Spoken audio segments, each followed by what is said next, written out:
En quête d'énigmes. L'interview impromptue.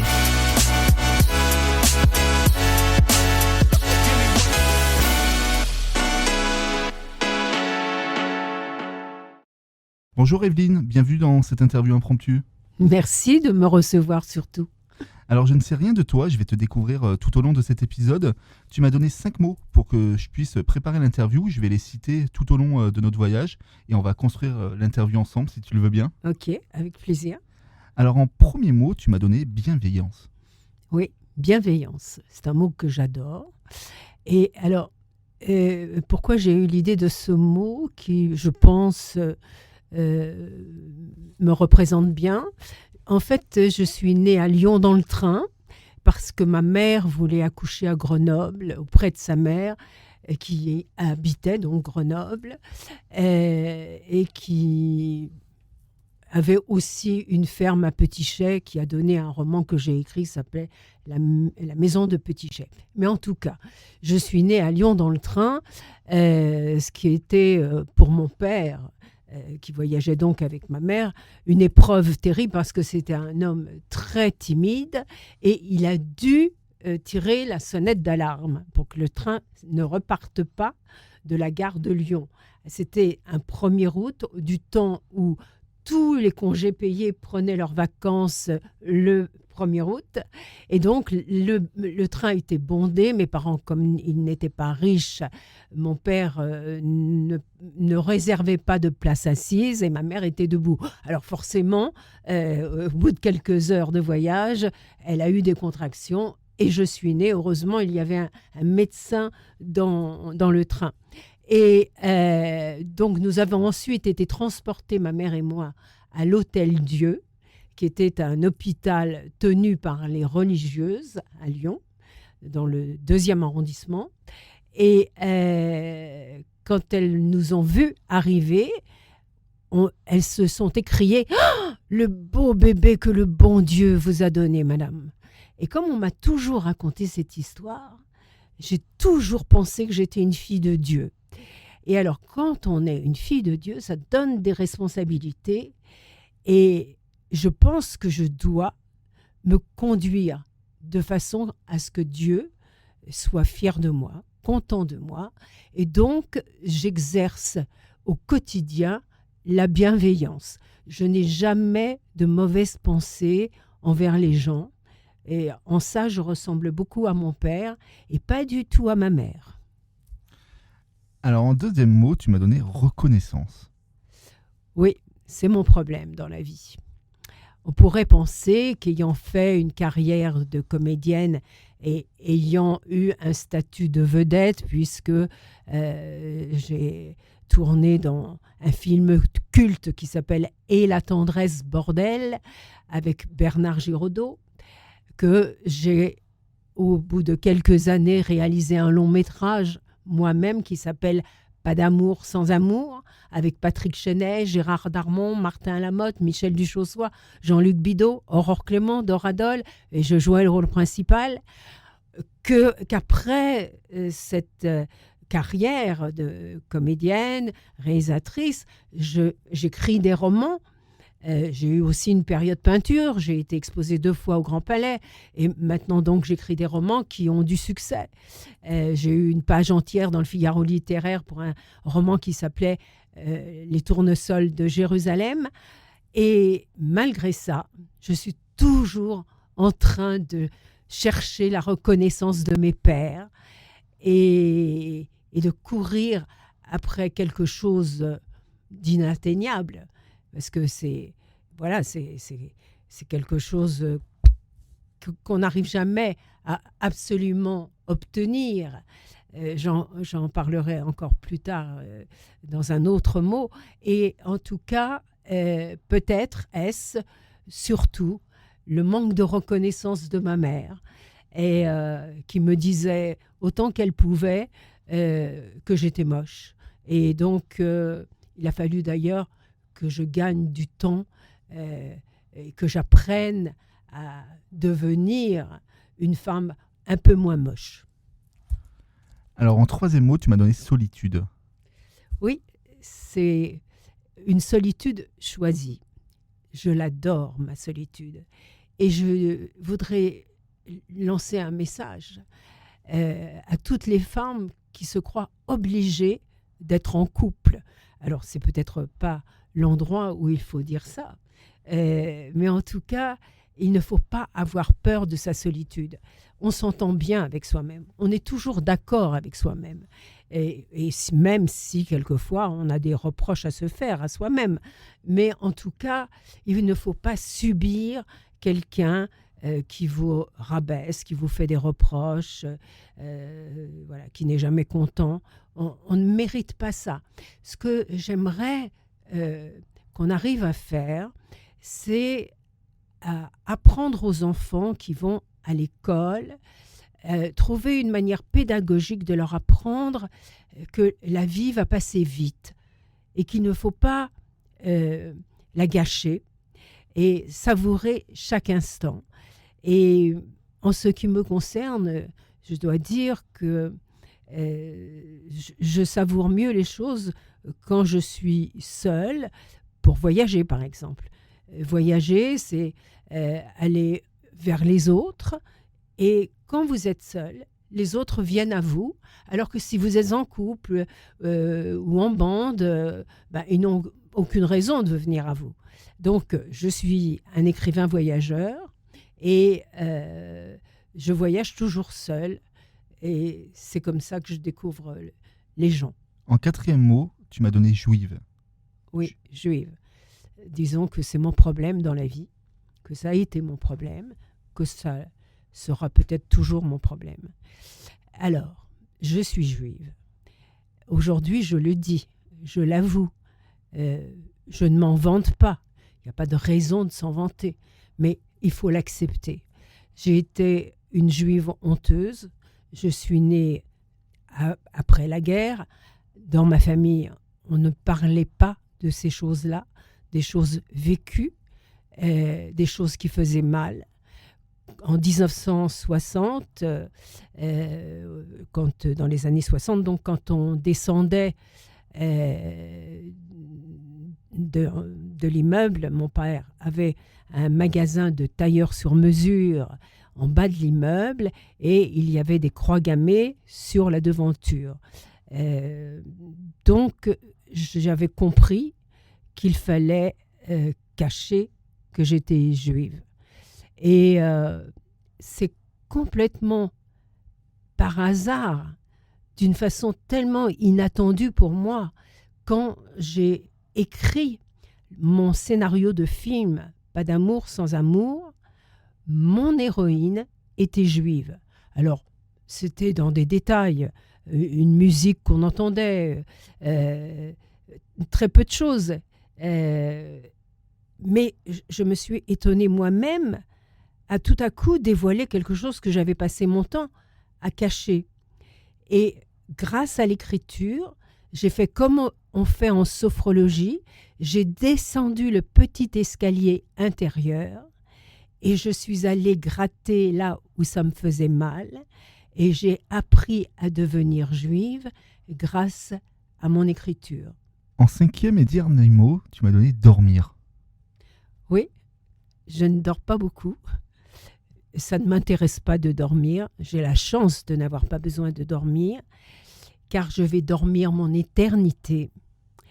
Et je me dis que je n'ai pas besoin de commencer dès maintenant. Donc, je me lève de très bonne heure. Et d'ailleurs, j'adore le matin quand tout le monde dort encore et que la journée m'appartient déjà. Alors, je suis très active le matin et mon activité actuelle, c'est l'écriture. Et je démarre. Je suis déjà tellement impatiente que même le petit déjeuner, je le prends devant l'ordinateur, car je ne veux pas perdre une minute.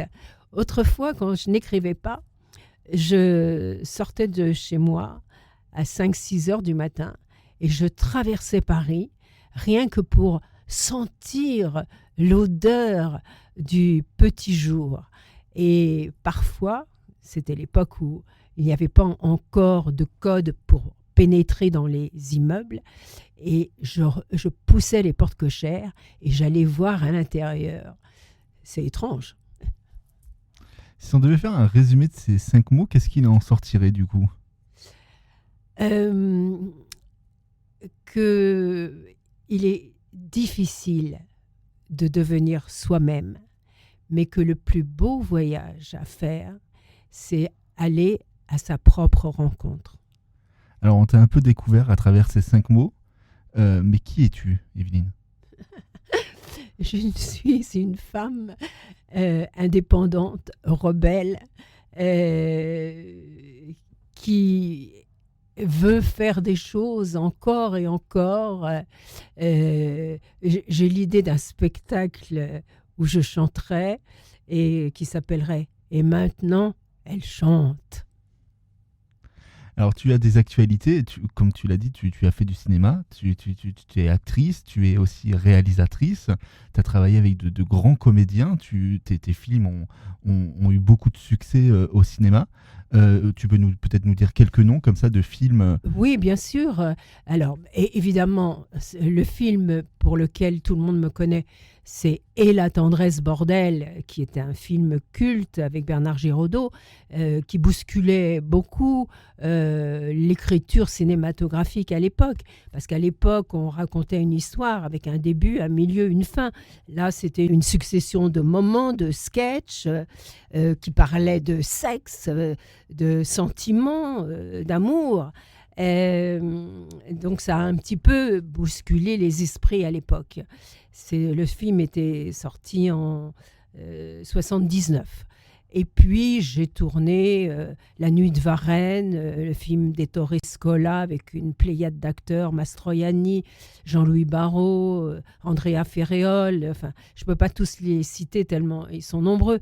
Le Solitaire de Jacques Deray avec Jean-Paul Belmondo. Et puis j'ai réalisé mon long métrage Pas d'amour sans amour. Est-ce que j'ai déjà cité oui, j'ai déjà cité les comédiens. Ça, c'est ma grande fierté, évidemment. J'avais le projet de faire un second long métrage. Comme Pas d'amour sans amour, je l'ai aussi produit. J'avais monté la production de l'adaptation de La Maison de Petitchet, mon roman. Et malheureusement, il a capoté 2 mois avant le début du tournage, ce qui arrive très souvent, enfin, quelquefois en tout cas. Oui, quand j'ai eu une période peinture, j'ai été exposée 2 fois au Grand Palais. J'ai joué beaucoup au théâtre, aussi des choses merveilleuses. Le Marchand de Venise avec Claude Dauphin, L'Argot Desolato de Václav Havel au Théâtre La Bruyère, Le Quichotte avec Rufus et Pierre Santini dans la cour d'honneur du Palais des Papes en Avignon. Je peux mourir, j'ai tout fait. Alors, non, tu n'as pas tout fait, parce que tu as des actualités, il me semble. Oui, bien sûr. Parle-nous un peu de ces actualités. Alors, je suis encore dans les kiosques jusqu'au mois de mars, car j'ai la chance inouïe, incroyable, que le magazine Première Classique, qui est le hors-série de Première, le magazine cinématographique, un dossier de 14 pages qui retrace ma carrière, tous mes films, avec des photos, une interview, et aussi, bien entendu, le film que j'ai réalisé. Et grâce à cette parution, le cinéma MacMahon, ça parle ça aux Parisiens, du 16 au 19 février, c'est-à-dire dans pas très longtemps, me fait une rétrospective avec certains de mes films comme donc Et la tendresse bordel, Pas d'amour sans amour, mais aussi Sarah, un film de Dugosson avec Gabriel Lazur, Jacques Dutronc, Jean-Claude Brialy, et puis le film magnifique de Roger Andrieux qui s'appelait La petite sirène avec Philippe Léotard, un film qu'on ne pourrait plus faire aujourd'hui. Je vous en réserve la surprise, venez le voir. Et voilà. Le divorcement aussi de Pierre Barrault avec Léa Massari et Michel Piccoli. Bon, des films très intéressants, une carrière d'arrêt d'essai plutôt. J'ai pas enchaîné derrière Et la tendresse bordel comme mon camarade Bernard Giraudot qui a fait Viens chez moi, j'habite chez une copine, qui a été un énorme succès. J'ai enchaîné avec des films d'auteur et ma carrière a été plus difficile, disons. Mais en tout cas, j'ai aussi un album jeunesse qui sort, là, qui vient de sortir aujourd'hui même, qui s'appelle Anna adopte un chat. C'est un album jeunesse très bien illustré par Maurice Antounès et qui raconte une petite fille de 5 ans qui veut absolument avoir un chat. Bon, tous les parents doivent comprendre de quoi il s'agit. Et en tout cas, je crois qu'il va marcher, je crois. Beaucoup d'actualités. Oui, très différentes. Et puis, alors bien sûr, j'ai terminé un nouveau roman qui s'appelle La Révélation de Venise, mais je ne peux encore pas vous révéler la date de sortie. Et puis, je suis en train d'en écrire un autre parce qu'il faut toujours faire quelque chose. C'est comme lorsque je suis allée visiter, il y a très longtemps, le musée Picasso dans le Marais, et je m'étais étonnée à l'époque de voir tout ce que Picasso faisait. Et je m'étais dit, mais cet homme ne doit jamais s'arrêter de faire quelque chose avec ses 10 doigts. Et bien peut-être que je ressemble un peu à Picasso d'une certaine manière. Alors tu m'as donné une musique pour terminer cet épisode, est-ce que tu t'en souviens ? Oui, bien sûr. Il y a un film, je crois qu'il tombe assez bien dans l'actualité. C'est le film de Spielberg qui s'appelle La liste de Schindler et qui raconte l'histoire magnifique d'un Allemand pendant la guerre qui a su sauver ses ouvriers juifs. Et Spielberg lui a consacré un film. Moi-même étant allée à Auschwitz et Cracovie pour écrire Les chemins de Garvoline, c'est un de mes romans qui m'a fait beaucoup de bien. Et je suis allée au musée Schindler, qui se trouve donc à Cracovie, et qui est un musée interactif bouleversant, vraiment bouleversant, car on est mis on est immergé, on marche sur du gravier, on entend des bruits, etc. C'est vraiment très impressionnant. En tout cas, j'ai choisi donc le thème principal de la liste de Schindler et la musique a été composée par John Williams. C'est un très grand compositeur qui est le compositeur attitré de Spielberg, mais aussi de George Lucas. Il a écrit pour Star Wars, Les Dents de la Mer, Maman, j'ai raté l'avion, E.T., Indiana Jones. Et c'est dire que sa palette est très variée. Et dans la liste de Schindler, le morceau de violon, qui est une part très importante du thème, est interprété par un des plus grands violonistes au monde, qui s'appelle Itzhak Perlman. Et moi, chaque fois que j'entends son violon, je pleure. Ce que je te propose du coup, c'est qu'on se quitte avec cette musique. Merci Evelyne d'avoir été avec moi pour ce voyage. Merci Alexis. À bientôt.